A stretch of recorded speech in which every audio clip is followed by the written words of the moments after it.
আমাকে প্রচন্ডভাবে, যে মানুষটা জানে না কি হয়েছে, যে মানুষটা কোনো ব্যাপারে আমি চ্যালেঞ্জ করে বলছি, আমি আমার জীবনে জেনে শুনে কোনো পানিশমেন্ট কাউকে দিইনি। দিন না আপনি শিক্ষককে যদি বলেন ভলেন্টারি চাকরি করতে, শিক্ষককে যদি বলেন গ্রুপ ডি করতে, এটা কি তার মেধা? চোরেদের, চাকরি চোরেদের বিরুদ্ধে ব্যবস্থা নিতে পারেন কিনা, আইসোলেট করতে পারেন কিনা দেখুন। আর প্রতারণা করেছেন আজকে যে, তার জন্য ক্ষমা চান।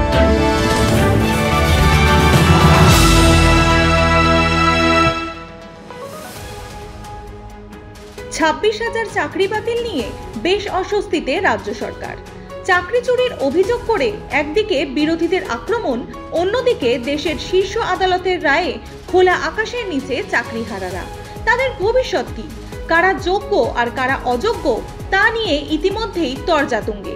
এই পরিস্থিতিতে চাকরিহারাদের নিয়ে নেতাজি ইন্ডোরে বৈঠক করলেন মুখ্যমন্ত্রী। তবে বৈঠকের আগেই ইন্ডোর চত্বরে বিশৃঙ্খলার ছবি। প্রবেশের পাস বিলিকে কেন্দ্র করে চাকরিহারাদের বিক্ষোভ। অভিযোগ করা হচ্ছে অর্থের বিনিময়ে পাস বিলি করা হয়েছে। শুধু তাই না, ৭,০০০ শিক্ষক ও শিক্ষা কর্মীকে সেই পাস দেওয়া হয়েছে বলে দাবি করেছেন অনেকে। পাস পাইনি, সকাল ৮টা থেকে বসেই রয়েছি রীতিমতো, দাঁড় করেই রেখেছে এবং কোনো রকম পাস ইস্যু হয়নি। বিভিন্নজন বিভিন্ন সময় এক গোছা করে পাস নিয়ে আসছেন, তাদের কাছে পাস চাইতে গেলে মনে হচ্ছে যেন একটা বিশেষ কিছু চাওয়া হচ্ছে এবং বলছেন যে আপনারা কি আমাদের সংগঠনে ছিলেন, বা আপনারা কি আমাদের সঙ্গে কেসে পার্টিসিপেট করেছিলেন, আপনারা কি আমাদের ২০০০, ৩০০০, ৫,০০০ টাকা করে দিয়েছেন যে আপনাদের পাস দেবো। এর কোনো সদুত্তর আমাদের কাছে নেই, কারণ আমরা সেই হিসেবে কেন টাকা দিতে যাব। আমি নিজে একজন যোগ্য প্রার্থী। আমি আগে প্রাইমারি স্কুলে চাকরি করতাম নদিয়া ডিস্ট্রিক্টে। সেখানে ২০১৯ সালের ২৪শে জানুয়ারি রিজাইন দেওয়ার পর এখানে কোয়ালিফাই যখন করার খবর আসলো, তার পরিপ্রেক্ষিতে আমি ২০১৯ সালেরই ২৫শে জানুয়ারি হাই স্কুলে জয়েন করি। আমার স্কুলের নাম কাশাশালী নিবারণী হাই স্কুল, পূর্বস্থলী, পূর্ব বর্ধমান, বাড়ি আমার নবদ্বীপ, নদিয়া। কিন্তু দুর্ভাগ্যের বিষয়ে মেরিট লিস্টে আমার ২৪৫ নম্বর র্যাঙ্ক এবং রিটেনে আউট অফ 55, 51 পেয়েছি। Academic score out of 35, 33।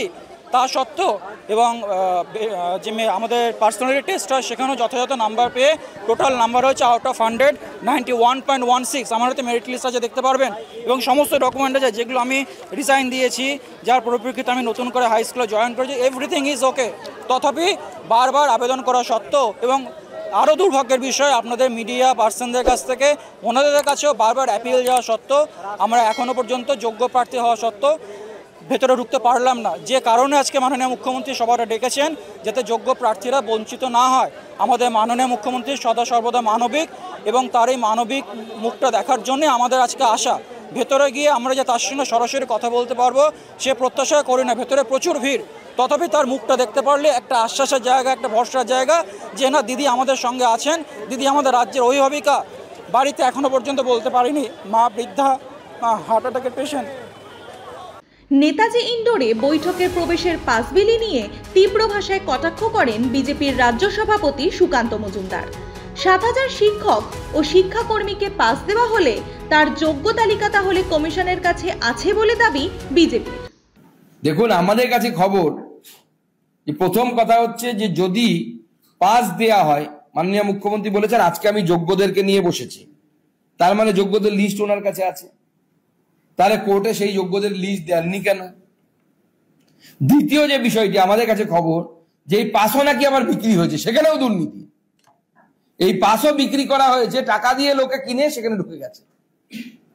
এবং মাননীয় মুখ্যমন্ত্রীর এই যে বক্তব্য, এই বক্তব্য প্রমাণ করছে সরকারের কাছে সব তথ্য থাকা সত্ত্বেও সরকার কোন একটি বিশেষ কারণে, সেই কারণটা একটাই, সেটা হচ্ছে অযোগ্যদেরকে বাঁচানো, চোরদেরকে বাঁচানো, তার পার্টির নেতাদেরকে বাঁচানো। এবং যারা এখন অযোগ্য হয়ে গেলেন, যারা টাকা দিয়েছেন, এরা তো শুধু টাকা দিয়েছে তা তো নয়। পাস বিলিকে কেন্দ্র করে তীব্র কটাক্ষ করেন বাম নেতৃত্ব। তারা বলছিলেন যে মমতা ব্যানার্জির কাছে গিয়ে বলাটা পারলে প্রায় সমান, ওনার করা উচিত, ওনাকে আমাদের বলে লাভকে, উনি কি জানেন না? উনি তো জেগে ঘুমোচ্ছেন।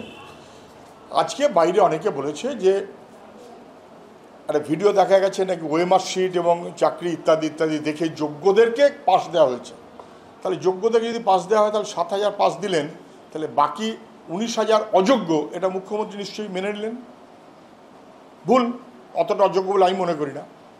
তাহলে যে 7,000 যোগ্য তাদের তালিকাটা উনি প্রকাশ করে দিন, যাদের উনি পাস দিয়েছেন, তাহলে তো ধরা পড়ে যাবে যে উনি কাদের নিয়ে চলছেন, ফ্রডদের নিয়ে চলছেন। এবং সেইটাও নাকি আবার টাকার বিনিময়ে কি কি কাকে কাকে, মানে যাকে বলেছে ভাই তুই কটা বিলি করে 4টি লোক নিয়ে আয়, সে আবার এই বিলি করে মুখ্যমন্ত্রীর মিটিংয়ের আশপাশ থাকবে, এই চান্সে টাকা কামাই করেছে বলে মনে হচ্ছে, সে আবার নাকি টাকা কামাই করেছে। মুখ্যমন্ত্রী চোরেদের, চাকরি চোরেদের বিরুদ্ধে ব্যবস্থা নিতে পারেন কিনা, আইসোলেট করতে পারেন কিনা দেখুন। আর প্রতারণা করেছেন আজকে যে, তার জন্য ক্ষমা চান। চাকরিহারাদের নিয়ে নেতাজি ইন্ডোরে বৈঠক শুরু হতে মুখ্যমন্ত্রীর নিশানায় বাম শিবির। ওরা আমাকে প্রচন্ডভাবে, যে মানুষটা জানে না কি হয়েছে, যে মানুষটা কোনো ব্যাপারে আমি চ্যালেঞ্জ করে বলছি, আমি আমার জীবনে জেনে শুনে কোনো পানিশমেন্ট কাউকে দিইনি, এবং মনে রাখবেন জেনে শুনে কারো চাকরি খাইনি। তাই অনেক বদ হজম হওয়া সত্ত্বেও আমি সিপিএমের একটারও চাকরি খাইনি, যারা 34 বছর অনেক অন্যায় করে গেছে। কারণ আমি বলেছিলাম বদল চাই, বদলা নয়। যদিও মুখ্যমন্ত্রীর অভিযোগকে নস্যাৎ করে পাল্টা চ্যালেঞ্জ ছুড়লেন সুজন চক্রবর্তী। কেউ ওকে বলেছিল নাকি যে সিপিএম এর থেকে সিদ্ধান্ত করে ও ভাই আমাদের চাকরি বাঁচান? কাউকে চাকরি বাঁচাতে বলিনি, আমরা কারোর চাকরি বাঁচাতে বলিনি। কিন্তু আমি ওনাকে মনে করিয়ে দিই, কোঅর্ডিনেশন কমিটির সবচাইতে বড় রাজ্যের নেতারা নবান্নে ডিএর দাবিতে মিছিল করেছিলেন বলে পত্রপাঠ 24 ঘন্টার মধ্যে বোধহয় 18 জনের মধ্যে 15 জনকে ট্রান্সফার করে দিয়েছিলেন। উনি কি শেখাচ্ছেন এসব? কি মিথ্যা কথা বলছেন? এই রকম স্কুল দেখাবো, কলেজ দেখাবো, এলাকা দেখাবো, কিভাবে হেনস্থা করেছেন? যেখানে সুযোগ পেয়েছেন সেখানে ব্যবস্থা নিয়েছেন, সুযোগ পাননি, ব্যবস্থা নেননি। চ্যালেঞ্জ থাকলো করে দেখান। মুখ্যমন্ত্রী মমতা বন্দ্যোপাধ্যায় মঞ্চে দাঁড়িয়ে যোগ্য ও অযোগ্য উভয়েরই পাশে থাকার বার্তা দেন, জানিয়ে ফের মুখ্যমন্ত্রীকে নিশানা রামবামের। ভরসা রাখুন, আগে আমাকে যোগ্যদেরটা ঠিক করতে দিন, আগে আমাকে যোগ্যদেরটা ঠিক করতে দিন, তারপরে আমি অন্য কথা বলবো, আমি আবার ডাকবো। আগে যোগ্যদেরটা হয়ে যাক, বাদ বাকি যারা থাকবেন, যাদের অযোগ্য বলা হচ্ছে, তাদের বিরুদ্ধে কি কি এভিডেন্স আছে আমি দেখব। সত্যিই যদি এভিডেন্স প্রমাণিত হয় তারা অযোগ্য, তখন আমার কিছু হয়তো করার থাকবে না ওই ডিপার্টমেন্টে, কিন্তু সেটা নিয়ে আমরা আলোচনা করব পরে। আগে ফার্স্ট ফেজ যোগ্যদেরটা রক্ষা করা, সেকেন্ড ফেজ কাকে অযোগ্য বলেছে, কেন বলেছে, কি কারণে বলেছে, কোন এজেন্সি তদন্ত করেছে, কি কি কাগজপত্র আছে, টোটালটা দেখব। তারপরে তাদের নিয়ে আমি আলাদা করে মিটিং করে আমাদের কথা বলবো। মুখ্যমন্ত্রীর এই যে বক্তব্য, এই বক্তব্য প্রমাণ করছে সরকারের কাছে সব তথ্য থাকা সত্ত্বেও সরকার কোন একটি বিশেষ কারণে, সেই কারণটা একটাই, সেটা হচ্ছে অযোগ্যদেরকে বাঁচানো, চোরদেরকে বাঁচানো, তার পার্টির নেতাদেরকে বাঁচানো। এবং যারা এখন অযোগ্য হয়ে গেলেন, যারা টাকা দিয়েছেন, এরা তো শুধু টাকা দিয়েছে তা তো নয়, কয়েক লক্ষ মানুষ আরো টাকা দিয়েছে, যাদের নামই আসেনি লিস্টে, তারা অপেক্ষা করে বসে আছে পাড়ার দাদাটা, তিনো দাদাটা আমাদের টাকা ফেরত দেবে।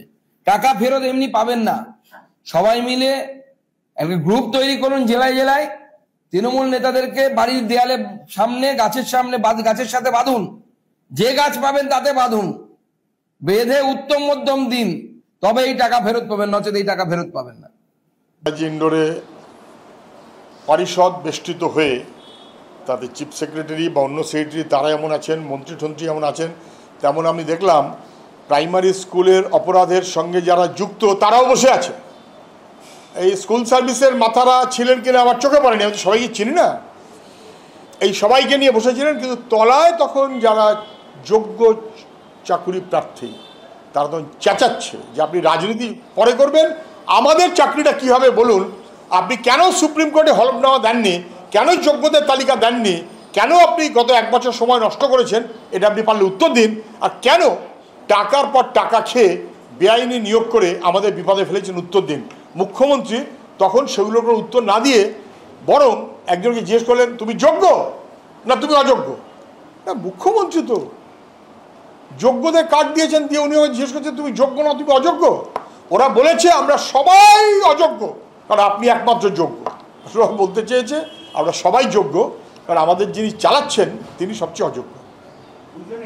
নেতাজি ইন্ডোর থেকে চাকরিহারাদের উদ্দেশ্যে প্ল্যান এ থেকে প্ল্যান ই মোট 5টি উপায়ের কথা বললেন মুখ্যমন্ত্রী, যা নিয়ে কার্যত সিভিক খোঁচা বিরোধীদের। মানুষকে এগিয়ে যেতে হয় সফল রাস্তায়, এবং তাই মনে রাখবেন আমাদের plan A ready, B ready, C ready, D ready and E ready. মনে রাখবেন এই যোগ্য টিচারদের চাকরি যাতে কোনোভাবে না যায়। যদি বলে তোমাকে 2 মাসে প্রসেস করতে হবে, আপনাদের তো কেউ চাকরি টার্মিনেট করেনি এখনো পর্যন্ত, করেছে কি? দিন না আপনি শিক্ষককে যদি বলেন ভলেন্টারি চাকরি করতে, শিক্ষককে যদি বলেন গ্রুপ ডি করতে, এটা কি তার মেধা, তার একাডেমিক, তার সঙ্গে সম্মান দেখানো হবে? আপনি মুখ্যমন্ত্রী বলবেন যে আমি আজ থেকে সবাইকে সিভিক টিচার করে দিলাম, 10,000 টাকা করে দেব। এটাই কি প্ল্যান বি? এটাই প্ল্যান সি? এটাই plan D? We want plan এ। যোগ্য তালিকা জমা দিন।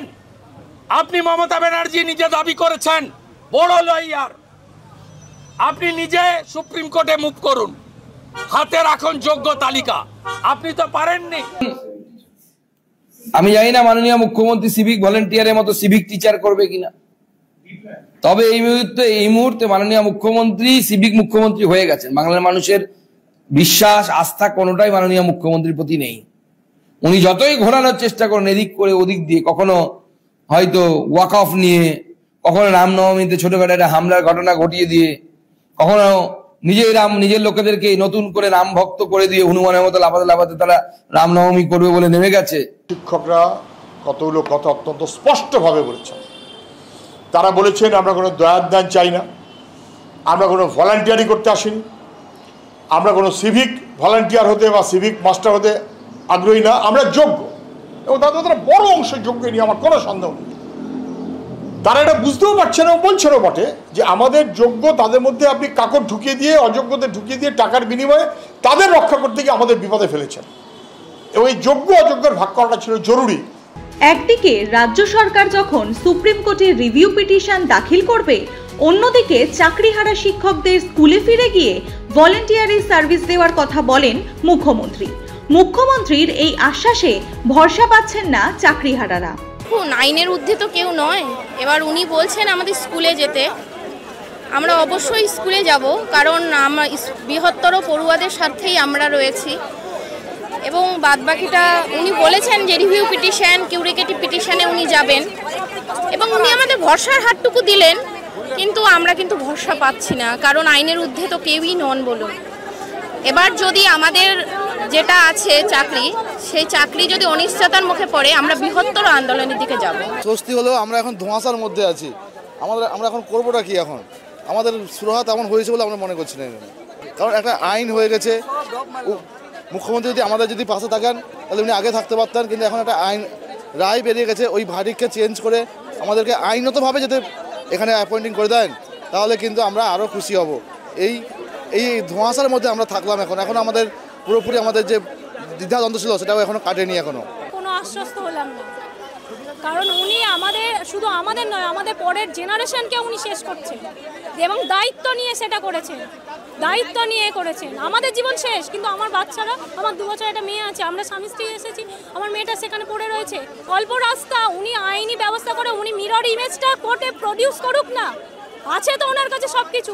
আজ তো 2018 থেকেই তো দুর্নীতি প্রমাণ হচ্ছে, যেটা হয়েছে। ওনার শিক্ষামন্ত্রী জেলে গেলেন, সব কিছু হলেন। যারা পুরো আমাদের যে প্যানেল হয়েছে তার প্রত্যেকটা সাবজেক্টে 1 নম্বর যারা র্যাঙ্ক, তারা সব সাদা খাতা, অথচ তারা 53-54 তারা 1 নম্বর র্যাঙ্কে রয়েছেন। উনি জানেন না কিছু? ইয়ার্কি মারছেন ওখানে বসে বসে। 15ই এপ্রিল পয়লা বৈশাখের আগে সুপ্রিম কোর্টে যোগ্যদের তালিকা জমা দিতে হবে রাজ্য সরকারকে, সেই দাবি তোলেন বিরোধী দলনেতা। না হলে 21শে এপ্রিল অরাজনৈতিক ব্যানারে নবান্নের অভিযানের ডাক দেন শুভেন্দু। 15ই এপ্রিল পয়লা বৈশাখের আগে যোগ্যদের তালিকা সুপ্রিম কোর্টে জমা দিতে হবে। আর যদি না দেন 21 তারিখে চেয়ার থেকে টেনে আপনাকে ঘাড় ধাক্কা মেরে বাংলার বাইরে পাঠাবো।